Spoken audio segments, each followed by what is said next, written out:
right, hello wine drinking people. Time for more of what I've had to drink yesterday, and Gavin Chanin was in to show us some of his new releases, and we've had these wines in the store for a while. We've showed them at several events. They are a big hit, and you know, this is a guy that's on a roll. If you look at the labels, he is also a painter, and you decide whether you like the artwork or not, but the wine's indisputably popular here at the Wine Watch. The first one we had, these 2012 vintage Chardonnays, the Los Alamos Vineyard in the Santa Barbara County. They started out in 2007, this label, and this is a sandy coastal site. He only makes 6 barrels of these wines, and you know, all these wines have the number of barrels on them. He started out putting bottles, and you know, somebody said, oh, you make 800 and something bottles.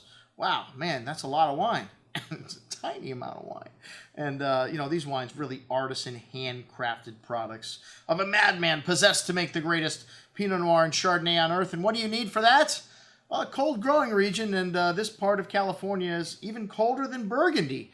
And this is one of the oldest vineyards in Santa Barbara, something you also need to make great wines, old vineyards. And this wine's got a good amount of pretty floral notes here, succulent peach and lemon drop candy fruit, and a little creme brulee there as well. All these wines showing lovely minerality and lovely balance. Very fresh and bright style with smooth and creamy texture on the tongue, and tongue-tingly minerality on the finish. Wonderful length here. Excellent juice, and you know, they're not that expensive. I mean, they're not cheap, but I mean, this wine's $40 for the limited production handcrafted wine with unique artwork on the label. Steal. Anyways, the next one, the Bien Nacido. This is from the Santa Maria Valley, and the soils here gravelly, shale, a little bit more limestone. This wine showing that minerality on the nose, and really lovely green apple, lemon, citrus fruit, vanilla bean, creme brulee, and light toasty oak spice here. Really nice concentration and depth of fruit on the tongue with that tingly minerality showing through the finish, and just the right touch of toasty oak spice. Really excellent Chardonnay. My favorite, the Sanford and Benedict, only 7 barrels produced here from one of the most famous vineyards in the Santa Rita Hills appellation, the Santa Ynez Valley. Anyways, this is a vineyard planted 1971, 100% barrel fermented, but only 10% new oak. And this wine's got a nice amount of spice on the nose, cinnamon, lemon drop candy fruit, really fresh and bright on the palate. More power and richness here, really lovely creamy texture on the tongue with a long nuanced finish, and even bigger on the second day. This wine, most excellent. And the most expensive wine in the group, $54. Sometimes it just happens that way. I like the most expensive wine. All right, the Chanin, La Rinconada Vineyard in the Santa Rita Hills. This wine, the Pinot Noirs now we're into. A very fresh and zesty Pinot with brown spice, dried floral notes, kind of a jolly, raspberry jolly rancher fruit, some mint. Really simple winemaking. Like I said, they're really trying to focus on the terroir here and the vineyard sites, really to let them show through rather than the oak barrels that the wine was put in. Some lovely red cherry and pretty floral notes showing through, that exotic spice and incense on the finish. Really smooth and sexy wine here, silky on the palate, that tart cherry fruit, flowers, exotic spice all the way to the end. Excellent juice at $66.75. Next up are the Lutum wines, which Latin, I guess, means dirt, Latin, anyways.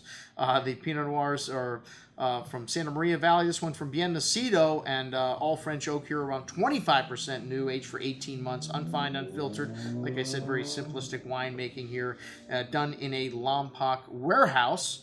And nothing fancy with the facility either. Some nice amount of fresh earth on the nose here with that to the bright red berry fruit, wild strawberry, raspberry, jolly rancher candy. A nice amount of acidity here on the finish. Exotic spices, floral notes, nice complexity and length, and that velvety tannins there, bright acidity. Most excellent juice, $57.75. And the Santa Rita Hills La Encantada Vineyard, also most excellent.